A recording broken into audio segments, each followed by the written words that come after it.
আজ বানাবো সয়াবিনের চপ, নিরামিষ, আজকে সোমবার।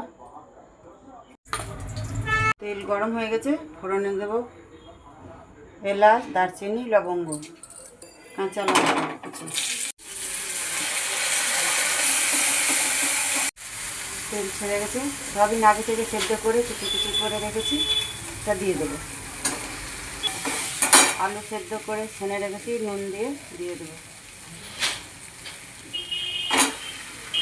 সামান্য চিনি দিয়ে দেবো। হয়ে গেছে, এবার নামিয়ে নেবো।